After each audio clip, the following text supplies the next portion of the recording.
Assalamualaikum warahmatullahi wabarakatuh. Salam sejahtera untuk kita semuanya. Selamat pagi Sobat Muardi dimanapun yang ada berada. Apa kabarnya? Semoga senantiasa dalam keadaan sehat walafiat dimanapun Sobat Muardi berada.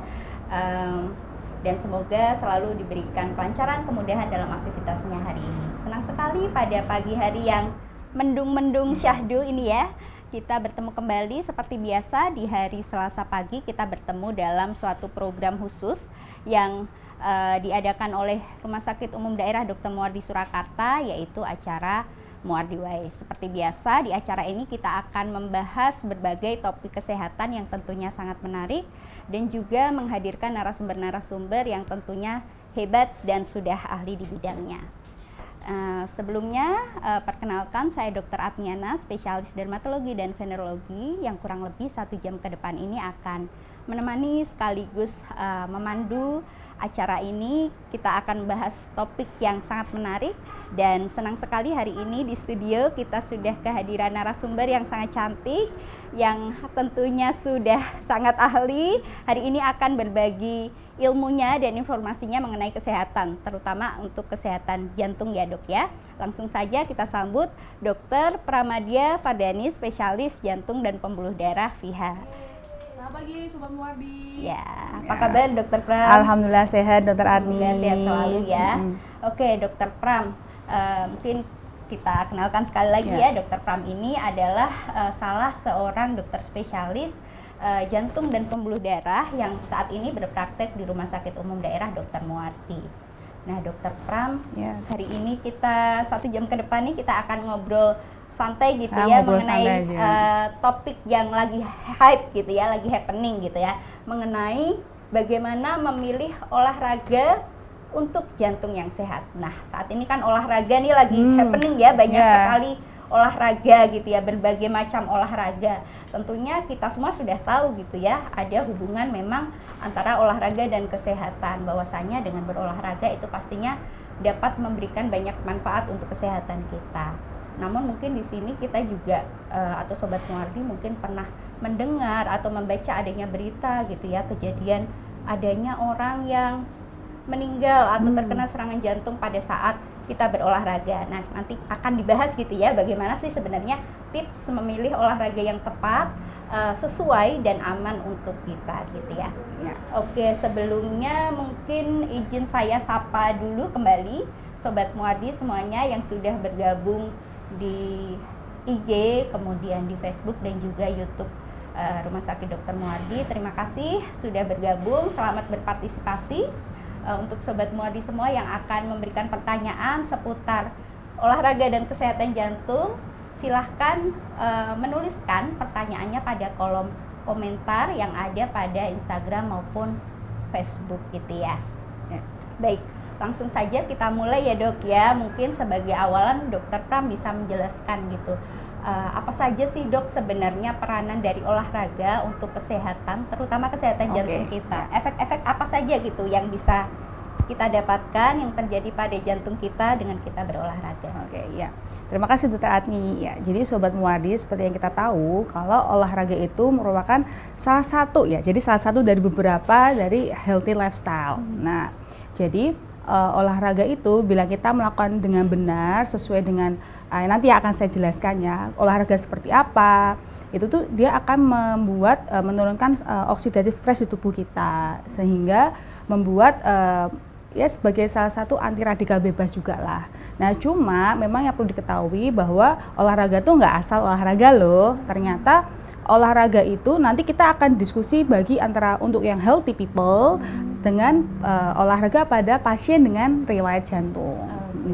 Jadi sebenarnya prinsip olahraga itu sama. Kita punya istilahnya FIT, F-I-E-I-T ya. Jadi kita harus memperhatikan frekuensinya, kemudian intensitinya, ya, kemudian time-nya dan juga type of sportnya. Jadi harus diperhatikan, dan karena olahraga tiap orang antar individu tuh bisa beda. Sangat tergantung pertama jenis kelamin ya, terus usia, dan kita bagi dia rekreasional atau sebagai memang kita kayak atlet seperti itu gitu. Nah, Jadi banyak sekali ya dok pilihan olahraga sekarang ini tuh makin kesini trennya tuh berganti-ganti terus ya dok ya. Ada olahraga yang seperti tadi rekreasional, ada yang kompetitif gitu ya, ada yang mungkin aerobik, ada yang anaerobik gitu. Nah sebenarnya gimana tuh dok caranya kita bisa memilih olahraga itu sesuai dengan kita seperti dijelaskan dokter Pram tadi, mungkin terkait dengan usia kita, terkait jenis kelamin ataupun aktivitas kita sehari-hari ya dok ya. Oke, jadi kayak gini dok. Jadi kan mungkin ya kita balik lagi ke istilah FITT. Jadi seperti ini. Kalau di anjurannya sendiri, jadi kita kalau dari kita tuh di jantung tuh ada guideline tentang bagaimana sport in cardiology. Nah, kita selalu sih sampaikan ke pasien, olahraga pada yang orang yang sehat tanpa sakit jantung tuh at least adalah 150 menit per minggu pada tipe olahraga yang moderate intensitas. Contohnya apa tuh? Misalnya jogging, terus running tapi yang bukan yang low ya, bukan yang medium high impact tuh enggak. Terus kemudian seperti cycling. Terus swimming ya, itu adalah contoh-contoh yang bahkan jalan kaki aja itu sudah disebut sebagai moderate intensity. Dimana ketika kita melakukan itu ya capaian heart rate kita tuh ya antara 70 sampai 80% dari maksimal heart rate kita.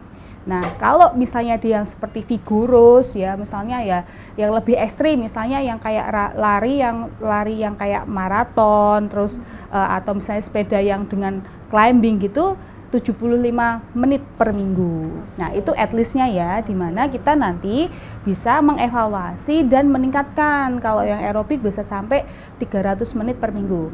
Kalau kita bahas yang minimal dulu, 150 menit seminggu itu kalau saya bilang ke pasien tuh, yaudah Senin sampai Jumat, tiap pagi olahraga setengah jam misalnya. Dan semampunya aja, misalnya jalan kaki.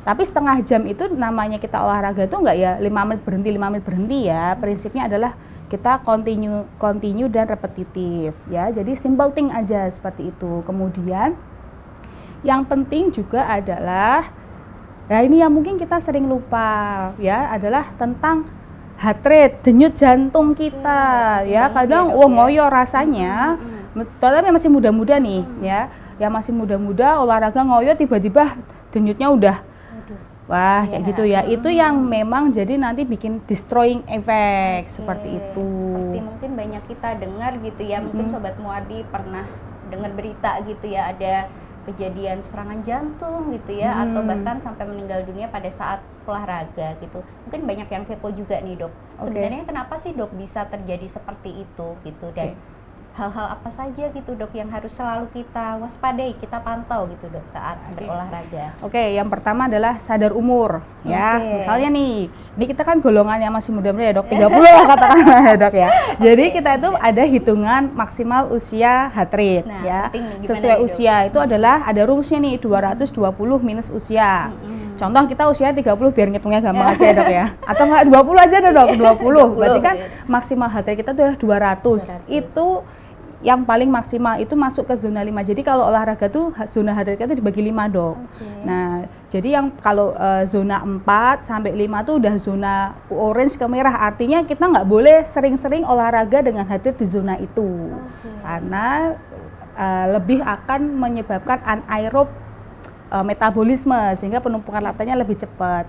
Boleh tapi mungkin hanya 5 menit ya, kayak gitu-gitu. Jadi misalnya kayak lari nih, sprint sampai heart rate zona 5 ya, sampai ke 90 sampai 100% heart rate. Ya udah 5 menit, habis itu kita cooling down. Ya enggak metenteng setengah jam di situ tuh enggak baik. Nah, jadi contoh nih, ada nih kita nih 20 tahun. Jadi maksimal heart rate-nya adalah 200. Nah, kita mulai dengan misalnya lari katakanlah.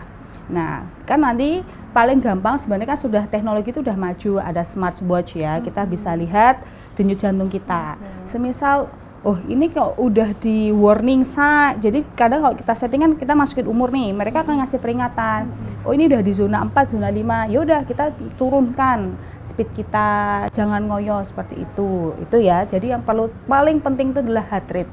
Heart rate itu logikanya seperti jantung kita tuh suruh bekerja dok. Bayangkan kalau kita suruh kerja maksimal dalam waktu yang lama, pasti kan ada exhausted juga seperti itu. Nah, ditambah apalagi kalau sudah ada bakat sakit jantung, ya tuh jantungnya digeber ya otomatis over exhausted, hasilnya nggak baik.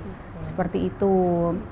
Ya, jadi yang sangat penting adalah salah satunya adalah heart rate, dan yang kedua adalah jenis olahraganya. Kita juga perlu memperhatikan physically kita. Misalnya nih, kalau orang muda tuh mungkin nggak ada problem sama tubuh ya, jadi semua olahraga dia bisa. Contoh kalau yang sudah agak sepuh dengan gangguan sendi, ya pilih olahraga yang tidak banyak melibatkan sendi-sendi lutut. Contohnya sepeda statis ataupun berenang gitu. Nah, kalau henti jantung sendiri, pasti pertanyaan, atlet loh padahal, kenapa dia henti jantung? Nah, itu memang ada yang namanya kelainan jantung bawaan dari lahir, jadi di kelistrikan jantungnya dok. Namanya kita tuh channelopathy, jadi gangguan pada channel-channel ion yang ada di jantung, sehingga terjadi gangguan kelistrikan jantung. Nah, masalahnya kayak gitu tuh bisa dibuktikannya secara genetik. Ya memang makanya karena itu bukan suatu yang, apalagi di Indonesia ya, screening rutin, ya kita sering kecolongan nih. Ya screening pemeriksaan jantung biasa nggak bisa ya dok ya? Nah, sebenarnya kalau bisa dilakukan semisal sudah ada kita riwayat henti jantung mendadak di usia muda di keluarga kita. Contoh misalnya nih, kakak kandung atau orang tua kita kok henti jantung mendadak, nah kita perlu sih at least EKG aja lah, rekam jantung dulu, karena memang ada beberapa kelainan channelopathy itu yang bisa dideteksi lewat EKG. Contohnya yang almarhum Ashraf Sinclair, itu kan Brugada. Kadang Brugada itu kita sering beberapa kali nemuin EKG-nya tuh Brugada, tapi dia nggak pernah ada gejala, dan kebetulan pasiennya tuh ya dia yang aktivitas berat. Misalnya dia di tukang bangunan, seperti itulah. Kalau udah ada gitu ya kita bisa ngasih tahu dia untuk mungkin lebih memilih pekerjaannya yang lebih enggak kayak gitu. Jadi kita sendiri juga harus aware gitu ya dok. Misalnya gejala-gejala seperti apa sih dok yang mengharuskan kita harus memeriksakan pemeriksaan jantung gitu dok? Atau di usia berapa gitu dok? Jadi ini kan sekarang gini ya, yang suka olahraga rata-rata kan udah semua usia ya, muda sampai tua. Kalau Sabtu Minggu itu udah sepeda, jalan solusinya sepeda. Pertama kita ini dulu ya, kayak yang usia sudah misalnya 40 tahun ke atas, dan dengan sadar diri nih, nanti kita cross check masing-masing, kita punya faktor risiko koroner nggak sih? Contohnya apakah kita perokok berat, terus punya hipertensi nggak, ada sakit gula nggak, kolesterol nggak ya. Di situ kita, kalau memang itu ada dengan usia kita sudah 40 tahun ke atas dan kita bukan profesional atlet ya, lebih baik ya kita pilih olahraga tadi yang moderate intensity ya. Kalaupun sepeda ya nggak usah sampai climbing Tawangmangu lah, ya udah yang datar-datar dulu misalnya. Terus dengan tetap memperhatikan denyut jantung. Kalau memang tidak ada smartwatch, kita bisa kok mengukur denyut jantung kita sebelum latihan. Caranya gampang, raba nadi sendiri aja sambil lihat jam. Nah, setelah itu kok kayak rasanya udah agak, paling gampang ya kita kok nyepeda sambil nggak bisa ngomong, engap, ya itu berhenti, kita istirahat dulu sambil kita ukur. Kalau memang tadi di lebih dari 80% dari maksimal heart rate, ya kita bisa slow down kan, seperti itu ya. Gitu. Baik dokter Pram, berarti tadi ya pilihan olahraga itu tentunya disesuaikan dengan usia kita, kemudian juga olahraga yang dilakukan ya dok ya, dan harus senantiasa diukur gitu ya, kita mengamati denyut jantung gitu ya, jangan sampai melebihi kapasitas maksimal. Tadi rumusnya gimana dok? 220 diminus usia dan denyut jantung maksimal yang diizinkan gitu ya. Kalau aerobik, olahraga yang aerobik di idealnya di 70% sampai 80% heart rate. 70% sampai 80% dari heart rate. 220 kurangi usia tadi ya dok ya. Semisal udah agak kita di atas zona 80% ke atas, ya boleh, tapi jangan terlalu lama, kita bisa cooling down, nanti lanjut lagi gitu. Siap. Oke, siap. Dok, sebenarnya sepertinya ini sudah ada pertanyaan dari IG Live. Coba kita bacakan ya dok ya. Pertanyaan yang pertama dari Aldelia Rona. Dok, kalau habis melahirkan kan biasanya baru boleh olahraga setelah 6 bulan. Itu apakah karena berefek ke jantung juga dok? Oh gitu ya, enggak ya. Kalau misalnya habis melahirkan. Jadi mungkin Mungkin kalau olahraga habis melahirkan setelah 6 bulan, tergantung lagi ya dok, mungkin jenis dia lahirannya pakai apa ya, mungkin metode lahirannya ya, apakah normal ataukah SC gitu ya, ya. Tapi kalau 6 bulan saya rasa terlalu lama ya dok ya, gitu ya. Jadi kalau misalnya dia memang sesar dan tanpa komplikasi ya, mungkin kecuali dia memang lahirannya ada komplikasi penyerta yang mungkin dia membuat harus diabetes lebih lama, mungkin inisial latihannya jadi lebih dilamakan ya. Cuma kalau memang misalnya pada partus yang spontan atau SC tanpa komplikasi, selama sudah bisa nggak nyeri untuk jalan, silakan kok Sobat Muardi mulai latihan olahraga. Saya ingatkan bahwa olahraga itu bukan harus yang kayak nyepeda lari, tuh nggak, jalan kaki 30 menit aja itu sudah disebut sebagai exercise loh, seperti itu. Jadi ya sesaat setelah memang sudah bisa beraktivitas, lukanya sudah tidak nyeri, monggo silahkan langsung saja dimulai untuk berolahraga gitu ya dok ya.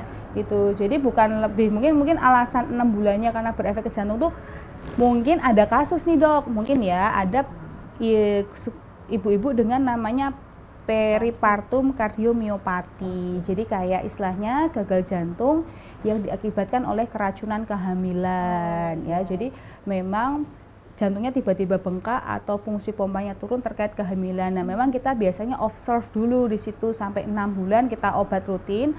Tapi kita juga biasanya ngedukasi kok, kalau emang udah bisa buat jalan tidak terkait dengan proses lahirannya, bisa dimulai dengan jalan kaki. Karena pada pasien-pasien jantung pun yang pompanya hanya 1/4 atau 1/3 orang normal, ada yang namanya 6-minute walking test. Jadi kayak kita rehab jantung hanya jalan kaki aja, itu meningkatkan dari kapasitas jantung dan juga quality of life.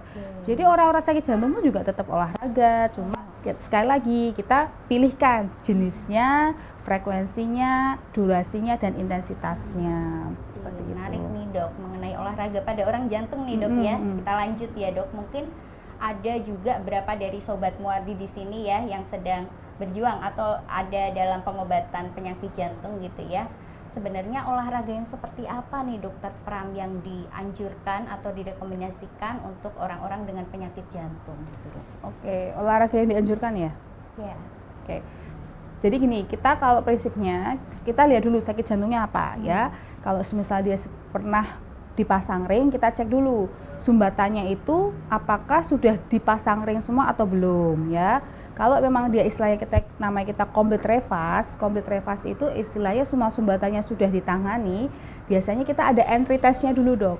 Jadi semua pasien jantung sebelum kita decide, oh kamu bolehnya olahraga A, B, C, D, kita ada namanya entry test. Jadi bisa berupa tadi kita 6 minute, jadi pasien kita minta jalan selama 6 menit, kita pasang monitor, terus kita ukur kapasitas fungsional tubuhnya berapa.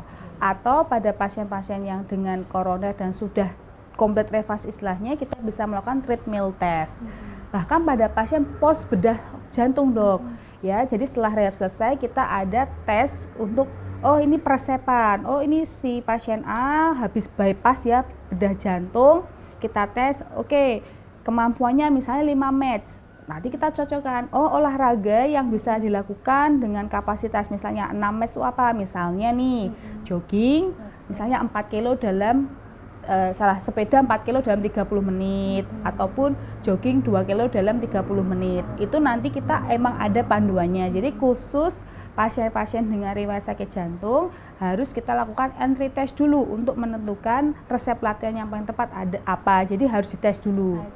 Nah, nanti akan disesuaikan gitu ya dok ya. Jadi mungkin buat para penderita jantung gitu yang sudah pengobatan atau sudah menjalankan operasi gitu ya, tetap lanjutkan kontrol gitu ya ke dokter spesialis jantung untuk mungkin nanti menentukan olahraga yang tepat. Sebelumnya akan dilakukan beberapa tes gitu ya, baik entry test atau treadmill test gitu ya dok ya. Oke. Kemudian dok, ada pertanyaan lagi nih, banyak ya, sudah banyak pertanyaan yang masuk dari Facebook ya, dari Ibu Wina Asri. Assalamualaikum dokter, saya penyintas autoimun dok dengan SLE, rheumatoid arthritis, Sjögren's syndrome, dan juga ada komorbid asma, bronkitis, hipertensi, sinusitis.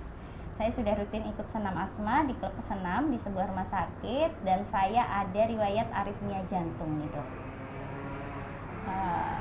Oke, setiap habis senam kadang nafas ngap-ngapan dok. Apa itu karena dari asmanya atau riwayat aritmianya ya dok? Oke, Terima kasih. siap.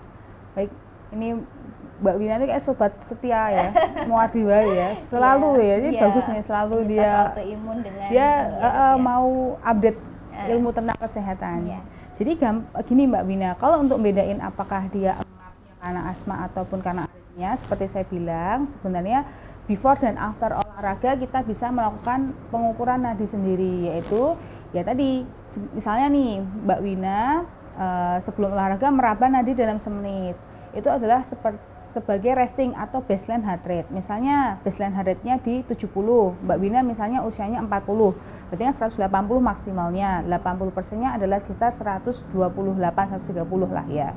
Terus kok dalam durasi olahraga kok ngerasa nggak nyaman, entah itu sesek ataupun kayak berdebar-debar gitu ya, bisa untuk cooling down dulu 5 menit, seraba ulang nadinya. Nah kalau memang nadinya itu harusnya setelah cooling down itu nggak akan lari cepet banget, dan ternyata kalau memang masih di atas 130-an ya itu mungkin dari situ, atau nadinya jadi nggak teratur. Kalau aritmia itu kan gampang caranya, kalau orang denyutnya teratur kan dia jeduk jeduk jeduk ya. Kalau orang aritmia itu bisa jeduk duduk atau sempat berhenti lama jeduk lagi. Nah itu bisa terkait itu. Tapi kalau misalnya memang denyutnya teratur, nggak ada problem, nah mungkin nanti bisa dikonsulkan ke bagian parunya juga. Nah mungkin itu terkait untuk mungkin asmanya. Jadi tahap awal tetap dipantau nadi ya dok ya, sekiranya gangguannya pada irama nadinya atau ketukan nadinya gitu mungkin dari jantungnya gitu ya. Kalau bukan ya bisa mungkin jadi dari asma parunya gitu. Tapi ya, sebenarnya itu ala karena biasa sih dok. Jadi orang yang nggak ada sakit jantung ataupun asma, kalau nggak pernah olahraga tiba-tiba suruh olahraga ya pasti ngap-ngapan. Jadi kita nanti lebih ke sadar diri sendiri aja. Kalau memang misalnya baru awal-awal nih, ya memang senam itu kan sudah disetting ya se-safety mungkin untuk penderita asma dan misalnya jantung. Cuma kalau memang rasanya nggak nyaman ya jangan diikuti, berhenti dulu ya. Kayak gitu, seperti itu. Ini Mbak Wina kayaknya nanya lagi nih dok. Saya usia 51, oke. Kemudian disertai keluhan lain nih dok, ternyata ada keluar keringat dingin dan nafas terasa cepat. Gimana dok kalau ada keringat dinginnya dok? Balik lagi, harusnya kalau kita olahraganya sudah benar nggak akan sampai yang kayak gitu. Jadi mungkin itu gerakannya mungkin kalau Mbak Wina masih lebih advance. Jadi mungkin Mbak lebih men-slow down-kan atau memilih jenis olahraga yang lebih di bawahnya dulu, seperti itu. Intensitasnya lebih di bawahnya dulu, nanti kalau sudah terlatih kita progres baru meningkat, seperti itu. Pelan-pelan ya dok, start slow gitu ya. Ya, start slow. Sebenarnya nanti prinsipnya 150 kali per menit, itu kan kita masalah timing ya. Bisa aja 30 menitnya saya jalan 5 kilo, ada orang yang 30 menit 2 kilo. Ya udah sesuai kapasitas diri sendiri, jangan ngelihat orang lain. Kayak kita lari pun ya ada pacer. Ya kalau pacernya larinya pace-nya 5, kita pace 7 ya jangan ngoyo lah kayak gitu. Intinya sesuai dengan kemampuan gitu ya, karena sesuatu yang berlebihan tentunya nggak baik gitu ya dokter Pram ya. Oke, gitu ya Mbak Wina, semoga sudah menjawab pertanyaannya. Kemudian mungkin saya lanjut pertanyaan selanjutnya ya dokter Pram, langsung saja ini karena sudah banyak sekali. Pertanyaan lagi dari IG. Dok, dari Mbak Mutia Santiana, dok suami saya ada hipertensi keturunan, tapi suka sekali olahraga sepeda yang KM-nya jauh-jauh dan sering dapat peringatan heart rate di smartwatch-nya, tapi sering diabaikan. Nah, apakah resikonya dok? Ya, jadi tadi saya bilang kan bahwa kan smartwatch itu dia akan mengelompokkan heart rate kita zona 1 sampai zona 5 sesuai dengan usia. Nah, jadi memang aturannya adalah kalau kita olahraga di zona 4 dan zona 5 heart rate-nya ya, itu memang tidak boleh terlalu lama. Ya, ada yang bilang 5 menit. Jadi misalnya nih, pas speednya cepat, dia heart rate-nya segitu ya, jangan dipanteng itu lebih dari 5 menit. Mungkin suaminya bisa disarankan untuk men-slowkan speednya, kayak gitu misalnya ya. Ya karena apa? Sebenarnya kan sudah olahraga itu dia itu metabolisme tubuhnya tuh impact olahraga itu beda-beda. Ada yang aerob, ada yang anaerob. Kalau anaerob jadi dia itu tidak menggunakan oksigen sehingga resiko penumpukan laktatnya itu lebih tinggi daripada olahraga yang aerob. Sedangkan memang kalau olahraga aerob itu lebih ke untuk meningkatkan kapasitas fungsional dari jantung juga ya. Jadi sebenarnya kalau emang ada peringatan, nanti mulai sekarang nih, kalau emang itu mulai di slow down kan, nanti kalau udah dia ada recovery rate-nya turun, baru dimulai lagi. Itu kan jadi olahraga itu kan nggak, grafiknya tuh nggak gini terus ya, memang kan ada gini, terus kalau ini kita naik, kita cooling down, terus naik lagi. Santai gitu. aja ya dok ya, jadi udah pakai smartwatch udah bener nih, cuman ya harus ini aja diikutin aja gitu ya dok. Apalagi ada resiko hipertensi ya, jadi kalau kita nge-treadmill pasien, kita tuh nge-treadmill tuh nggak cuma treadmill jantung ya, kita nggak cuma ngelihat ada nggak kelainan irama jantung atau rekam jantung, kita juga ngelihat respon hipertensi loh. Jadi ada pasien yang kalau olahraga stepnya dinaikkan, kenaikan tensinya itu bertahap, tapi ada yang melejit tinggi lah. Kalau memang itu namanya respon hipertensi yang langsung mendadak tinggi, ya itu resiko kejadian cerebrovaskular dan kardio cerebrovaskular lebih tinggi. Jadi kita memang harus lebih concern ke situ, seperti itu. Ya, jadi sebaiknya harus tetap dipantau ya untuk heart rate-nya. Nah, terkait, saya jadi ada pertanyaan nih dok, terkait olahraga aerob anaerob tadi dok. Nah itu misalnya kita memilih tuh dok, apakah boleh sih dok, misalnya satu macam jenis olahraga saja nih, wah aku senengnya lari tok nih, boleh nggak lari aja, ataukah memang harus dikombinasi dengan olahraga lain gitu dok? Lebih baik dikombinasi dok, terutama misalnya gini, kalau mungkin yang sering adalah kayak tenis doang ya. Tapi sebenarnya itu kan sarannya, tapi lebih baik daripada nggak berolahraga sama sekali sih ya. Jadi tetap lebih baik kita ada kombinasi dari olahraga. Ada yang memang kita aerob, kadang boleh kok kita dengan recreational sport atau competitive sport. Atlet-atlet yang competitive sport itu pasti mereka udah ada latihan rutinnya loh. Yang kita lihat mereka kan kompetitif doang. Orang pesepak bola atau orang main tenis tuh pasti di luar jam latihan mereka tenis, pasti dia ada coaching untuk olahraga jenis lainnya. Kayak Karena gitu. masing-masing olahraga tentunya ada impact-nya tersendiri gitu ya dok gitu. ya. Oke, jadi bisa kalau sudah lebih expert dikombinasi gitu ya dok ya. Oke. Kemudian dok lanjut pertanyaan lagi ya Dr. Pram ya dari Instagram. Nah ini ada pertanyaan menarik dari Reyhanandika 93. Dok, olahraga di malam hari apakah aman bagi jantung? Nah itu banyak sekali ya dok, mungkin pertanyaan seperti ini banyak mungkin informasi di luaran yang menyebutkan jangan olahraga malam loh, nanti kena serangan jantung. Benar nggak sih dok ya? Jadi gini, kan tadi balik lagi kan fit ya, frekuensi, intensitas, timing and type. Timing itu lebih kayak kita juga kalau masalah malam sama pagi sore itu kita nggak ada beda ya dok. Lebih ke mungkin kalau malam dan orang habis kerja, ya itu yang harus diperhatikan. Misalnya kita kerja nih di kantor seharian capek, olahraga malam, ya kita harus memperhatikan kapasitas kita sendiri sih, lebih ke situnya sih kalau saya seperti itu ya. Terus kalau jadi sebenarnya kalau saya timing nggak ada ini ya, kalau siang ya panas gitu ya, dok, kan ya. Sebenarnya boleh-boleh aja ya dok ya. Oke. Ya. Kemudian pertanyaan selanjutnya ya dok dari Mutia Santiana.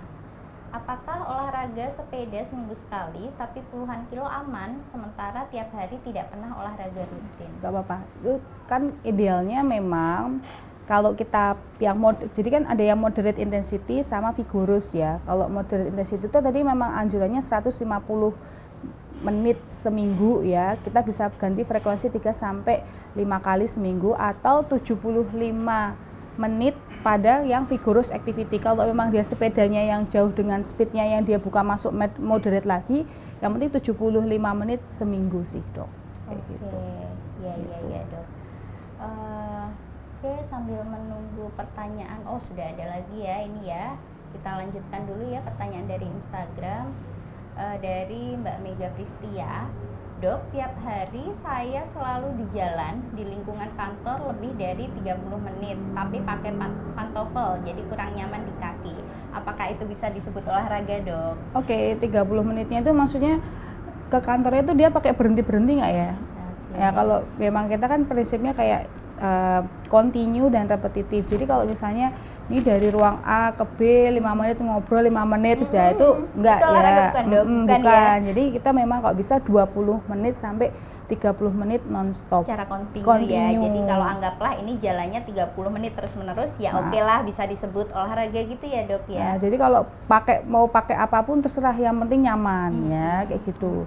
Gitu. Tapi kalau memang kalau udah sepuh-sepuh itu ada gula, tetap pakai alas kaki, jangan pakai alas kaki, ntar olahraganya sehat tapi kena infeksi karena kakinya luka juga berabe juga. Oke. Ya. Baik, Dok. Kemudian ini tadi untuk jalan santai biasa. Jadi kalau kita pakai smartwatch nih, kita udah berapa langkah itu belum tentu bisa disebut olahraga gitu ya, Dok ya. Lebih ke Harus timingnya, continue ya, Dok, jadi tadi 20-30 menit itu seperti itu, Oh, Dok. bisa disebut olahraga. Nah, kalau misal ibu-ibu nih, Dok, ibu rumah tangga misalnya mungkin ada berapa sobat Muardi di sini ibu rumah tangga dengan berbagai kegiatan di rumah, aktivitas macam-macam ya, Dok, ngurus anak, cuci, masak gitu. Itu aktivitasnya sudah bisa disebut sebagai olahraga nggak, Dok? Belum. Jadi walaupun sama capeknya tapi mohon maaf Capek itu banget ya, belum Dok? bisa disebut ya. Jadi prinsipnya seperti itu tadi ya. Jadi itu kan dia hanya daily activity, itu tidak bisa disebut sebagai olahraga walaupun capeknya sama. Oke, jadi ya Gitu. itu tadi ya, Dok, harus timingnya continue 20 sampai 30 menit gitu ya, Ya, Dok. untuk yang Bisa moderate disebut intensity, Dok. olahraga. Oke, kita lanjutkan ya. Pertanyaan selanjutnya, rame banget ini. Banyak yang tertarik mengenai topik ini ya, Iya. karena memang olahraga nih kayaknya semua orang sekarang melakukan olahraga gitu ya, Dok ya, dengan berbagai banyak pilihannya. Nah, ini untuk olahraga berenang nih, Dok. Ada pertanyaan dari Alifa Alina. Dok, untuk olahraga berenang bagaimana mengukur batasan heart rate? Karena belum punya smartwatch yang water resistance, apalagi kalau pas gaya bebas suka ngos-ngosan. Oke. Ya. Gimana tuh, Dok? Sama aja, pada prinsip mau pakai smartwatch atau enggak, kita tetap mematok tadi ya 220 minus usia itu sebagai maksimal heart rate ya. Jadi kan olahraga gaya renang pun dia pasti heart rate-nya akan tercapai beda-beda ya, Dok ya. Kalau memang pas lagi gaya bebas terus speednya enggak, ini akan agak ngoyo. Kalau emang agak ngos-ngosan ya berhenti, Mbak menepi, terus ukur nadinya secara manual aja ya. Aja ya, Dok. Misalnya, Jadi nggak harus nggak mutlak harus, kayak dokter kami ya, Dok, enggak. harus Ini tapi kan bukan sponsor ya, bukan pesan sponsor. Enggak. Maksudnya kan kalau saya ya kan ribet ya, kalau ini kan lebih nah, ya, tapi enggak gini loh, olahraga itu dibikin gampang, nggak harus pakai gadget ataupun alat yang mahal. Wong itu jalan kaki pakai sendal aja ya bisa kan kayak gitu. Ya, Jadi Dok, bukan halangan. Jadi ukur aja manual pakai heart rate, Mbak. Jadi kalau memang jadi gini loh, batasnya saya kok capek ngos-ngosan, ya udah berarti itu sudah over dari capacity saya kan. Silahkan kalau mau paling aman udah Mbak menepi ke atas terus ukur denyutnya seperti itu. Ya kayak nyepeda juga. Ya kan nggak nyepeda nggak pakai jam kan nggak mungkin nyepeda sambil gini ya, ini hands free gitu kan, nah itu menepi. Kalau emang udah biasanya nyepeda sambil ngomong bisa, kok ini udah kayak napas cuma tinggal sampai leher, ya udah itu udah berlebihan, segera berhenti aja. Apalagi saya selalu menekankan pada pasien-pasien yang sudah jelas punya sakit jantung ya, bapak-bapak nih ya, kebanyakan nih mungkin orang-orang pejabat gitu toh ya, udah pasang ring dan gitu, terus suka diajak tanding tenis. Nah, misalnya ya, pertandingan dengan teman kerja, itu gengsi kan. Lah yang dilawan sehat.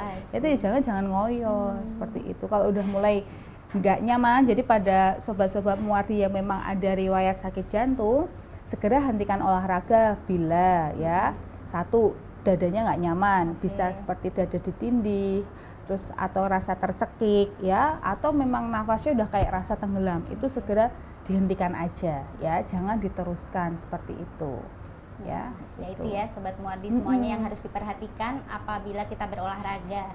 Keep it simple, santai aja. Kalau ada smartwatch selalu dipantau heart rate-nya. Kalau nggak ada bisa kita lakukan secara manual, dihitung manual gitu ya, Dok. Dengan perhitungan tadi juga kita bisa memperhatikan gejala-gejala yang mungkin muncul. Kapan kita harus menghentikan olahraga gitu ya, Dok. Apabila memang nafasnya kita sangat ngos-ngosan, kemudian seperti tertindih gitu, nyeri gitu ya, atau kayak tercekik tuh segera berhenti aja. Seperti itu. Nah, sebenarnya nih, Dok, untuk orang-orang yang sudah berusia dewasa, tua gitu ya, lebih dari 40 tahun, boleh nggak sih, Dok, sebenarnya kita tuh berolahraga yang kompetitif gitu? Oh, boleh. Atau ada syarat? Boleh dengan ketentuan dan syarat berlaku seperti itu. Jadi tetap misalnya kalau kompetitif ya kayak tanding tenis kayak gitu ya, tetap harus ada pemanasan dulu. Ya pasti harus ada warming up-nya. Dan sekali lagi kalau memang turun pertandingan udah ngerasa ada nggak nyaman, entah nafas seperti tercekik, tercekat atau dadanya ampek ya segera berhenti. Jangan dipaksakan ya. Prinsipnya sama kok ya, kita harus lebih mengenali diri kita ya, entah jangan itu ngoyo, jangan ngoyo mau berdebar-debar ya, kecuali kalau atlet ya, atlet itu pasti kan sudah ada coachingnya sendiri, sudah ada pemantauannya sendiri kan. Nah karena kita itu orang awam yang sedang berusaha mengubah pola hidup dengan berolahraga rutin, tetap harus ada preambulenya seperti itu. Satu, perhatikan selalu heart rate. Kalau susah ngukur heart rate ya udah secara klinis aja. Kalau udah memang ampek, terus nafas tercekat ya, itu segera berhenti saja. Dan nanti diingat, oh kalau aku kemarin nyepeda speed misalnya 15 km per jam itu ngoyo banget, berarti besok aku speednya aku turunkan. Atau aku nanjak di elevasi sekian kok nggak nyaman, ya berarti besok hindari dulu jalan yang jangan sampai elevasinya segitu. Jadi selalu kita reminding batas ambang kita tuh seberapa. Harus mengenali diri kita sendiri ya dok, sampai di mana sih batas kemampuan kapasitas jantung kita gitu ya. Nggak perlu dipaksakan Sobat Muardi semuanya, yang penting olahraga mah bisa sehat, happy gitu ya dok ya. Oke. Oh sudah ada pertanyaan lagi nih dari Instagram ya dok, kita lanjutkan. Dok, nah ini bagus nih, apa ciri-ciri jantung sehat dan apa gejala awal penyakit atau kelainan jantung pada kita? Nah gimana nih dok tandanya bahwa jantung kita sehat nih gitu, dan bagaimana kalau terdapat penyakit jantung? Oke, kalau misalnya gini, tanda jantung sehat jadi memang nggak pernah ada keluhan ya, tapi tetap kalau kasusnya kalau gejala awal penyakit atau kelainan pada jantung itu, kita balik lagi, sakit jantung itu apa? Sakit jantung itu banyak banget ya soalnya ya. Kalau paling sering ya misalnya koroner, ya udah pernah kita dibahas juga bahwa kalau misalnya kita sering ya, contohnya biasanya nih naik tangga 2 lantai ya, 2 lantai 3 lantai, nggak pernah ngos-ngosan, kok ini tiba-tiba menggeh-menggeh banget, atau rasa tercekik atau berdebar-debar sekali ya, itu bisa tanda bahwa ya itu mungkin tanda awal ya, tapi tidak selalu sakit jantung. Tapi kan orang sakit jantung tuh nggak ujuk-ujuk gitu loh dok, pasti ada namanya faktor resiko atau predisposisi ya.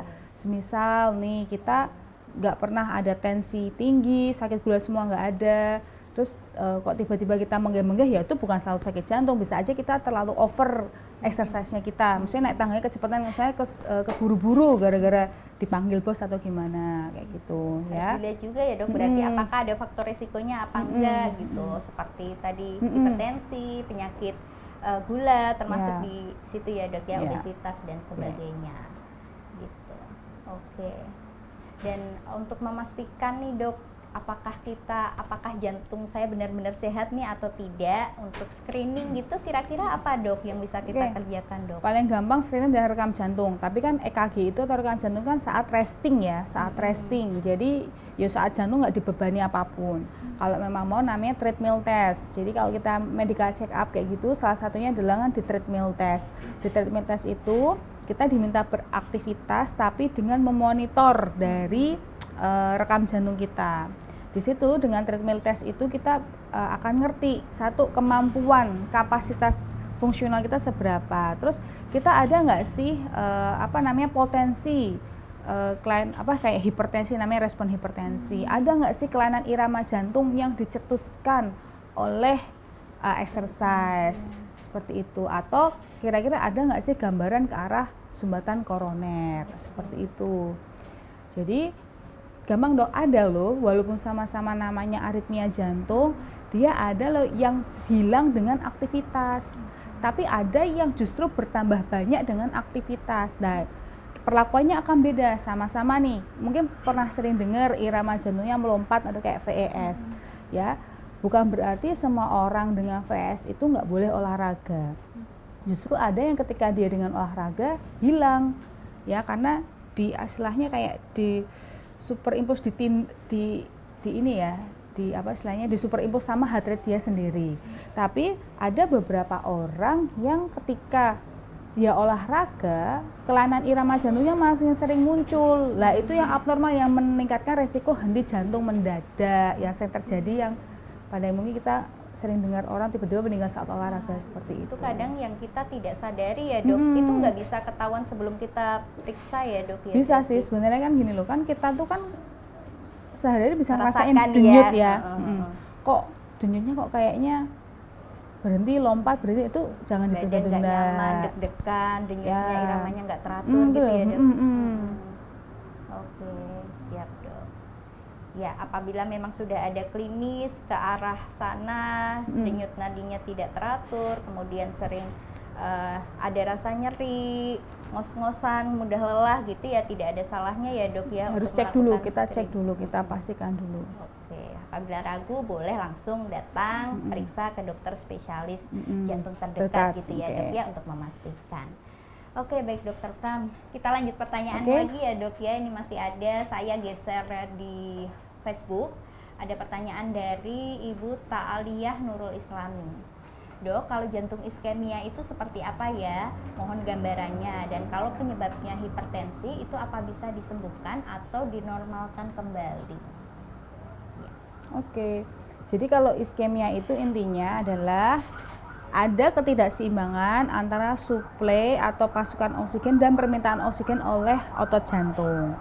Istilahnya kalau itu jalan ya, orang normal jalannya lebar, nggak ada gangguan. Nah, orang-orang dengan iskemia itu jalannya terjadi penyempitan. Lah, kenapa bisa menyempit? Banyak, seringnya hipertensi, terus kolesterol gula yang tinggi ya, dan misalnya kalau pada wanita itu menopause, contohnya seperti itu. Nah, gejala iskemia ya udah kayak orang ngasih logistik lancar, tiba-tiba Macet logistiknya gitu, terhambat karena gitu. jalannya menyempit. Otomatis tandanya paling sering adalah, yang paling sering ya, paling umum adalah nyeri dada seperti ditindih atau tercekik ya, nyeri dada tengah atau ke kiri ya, tapi bukan nyeri dada kanan. Itu paling sering. Tapi kalau pada wanita tuh sering kayak cepat sesek tuh juga bisa ya. Jadi memang kalau memang ada gejala itu lebih baik cek dulu, kita pastikan untuk rekam jantungnya.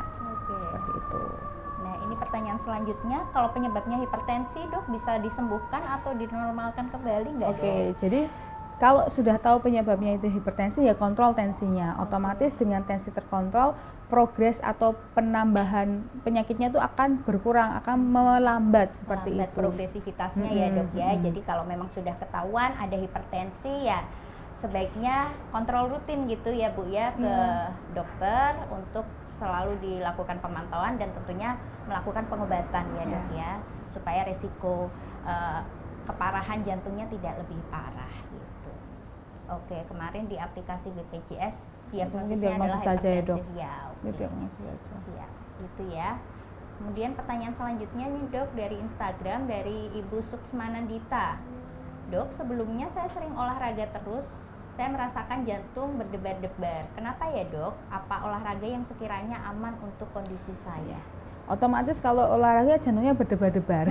Iya, pasti ya. Kalau nggak berdebar-debar berarti malah itu ada Aneh. kelainan irama jantung, tuh jantung terlambat.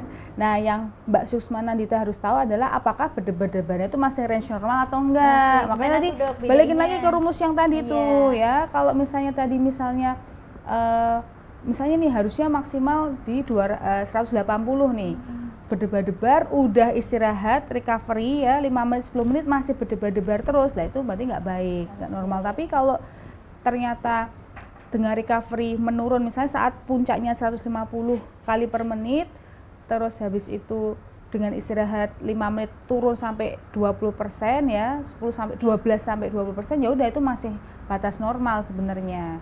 Tapi yang kalau yang nggak bener tuh kalau nggak ngapa-ngapain tiba-tiba berdebar-debar terus, lah itu yang harus kita cek, adakah kelainan Masih oke irama lah ya, jantung. dok, normal habis olahraga, habis aktivitas yang cukup berat kita berdebar-debar ya karena memang aktivitas jantung Ya, kita karena dipicu gitu ya dok ya. Jadi balik lagi nih Mbak Suksmanandita selalu ukur bagaimana sesuai usia dengan, tadi.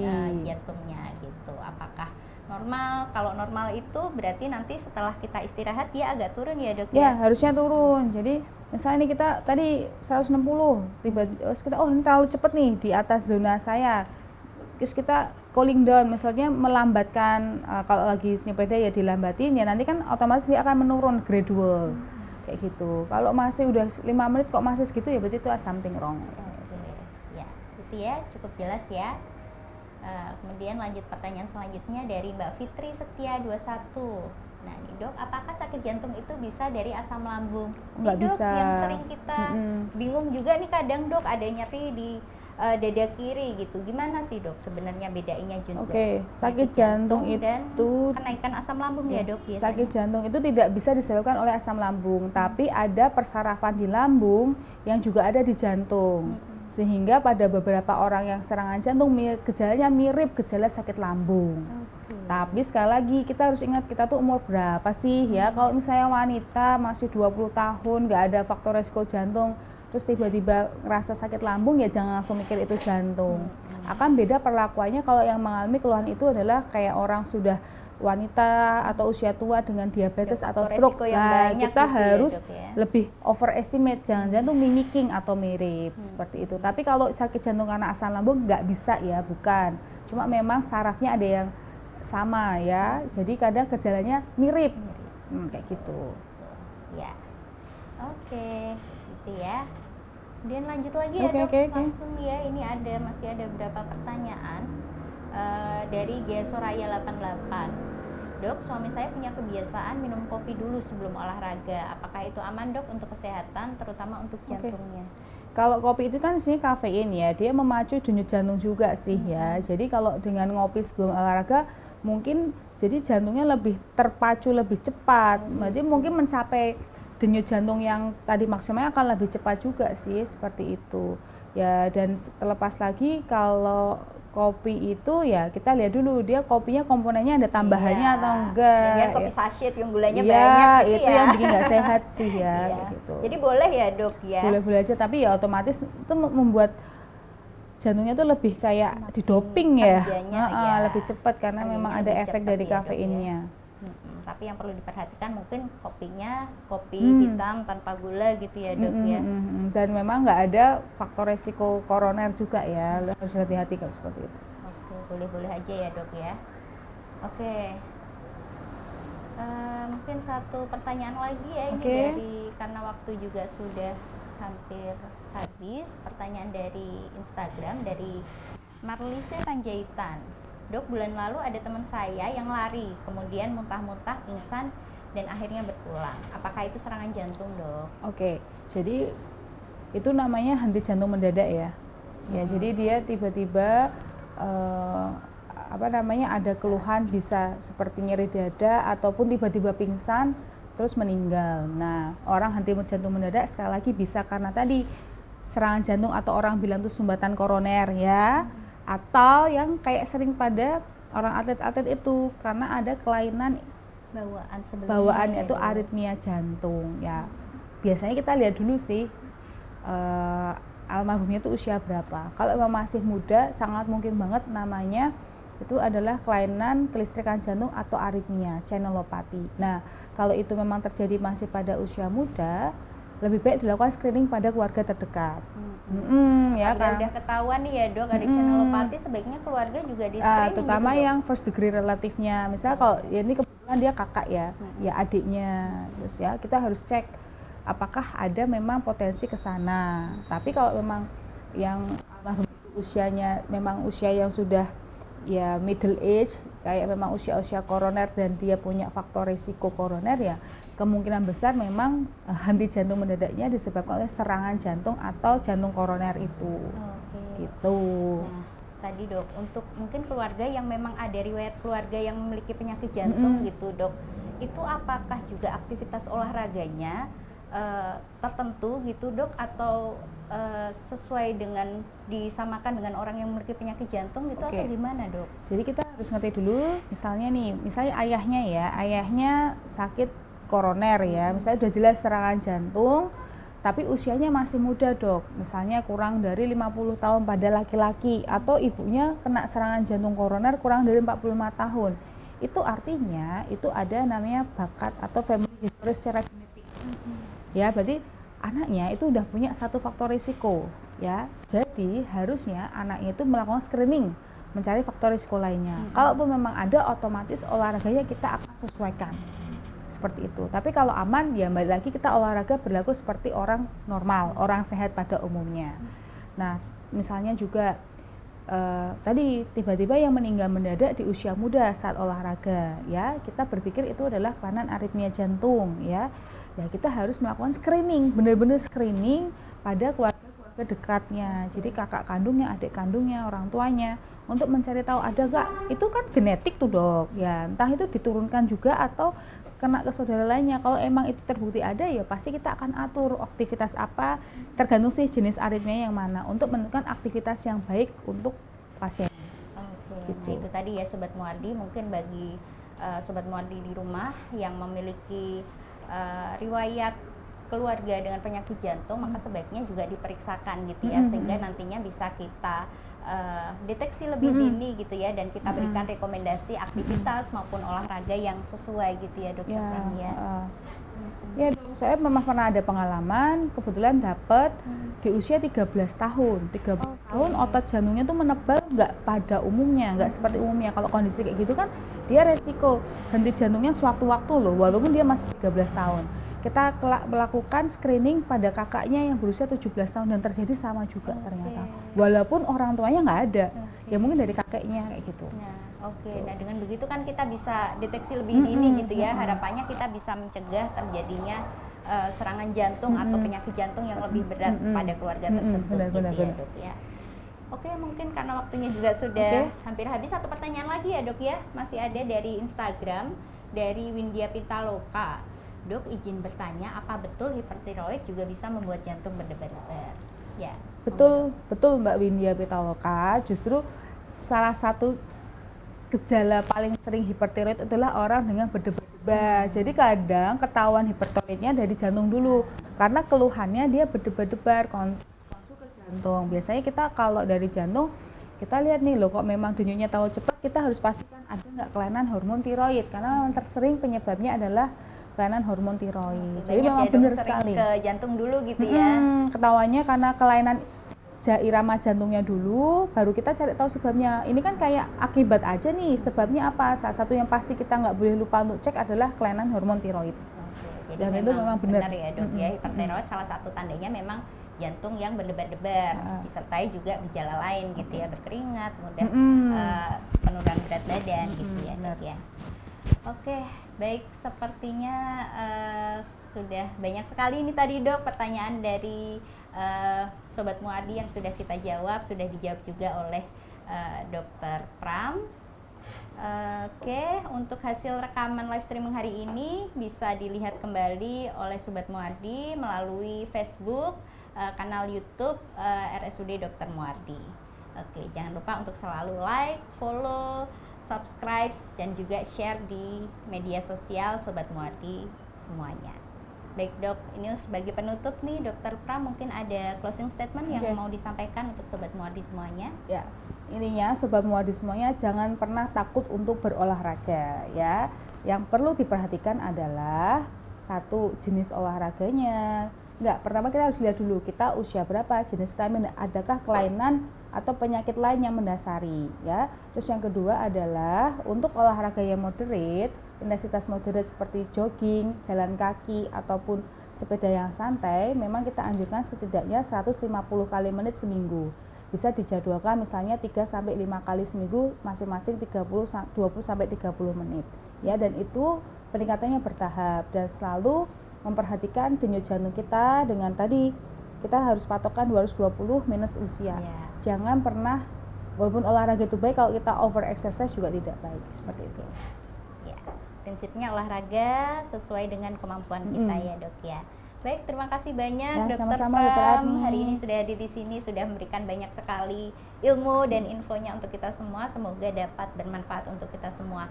Terima kasih untuk Sobat Muardi semua yang sudah bergabung hari ini pada acara IG Live Muardi Wae.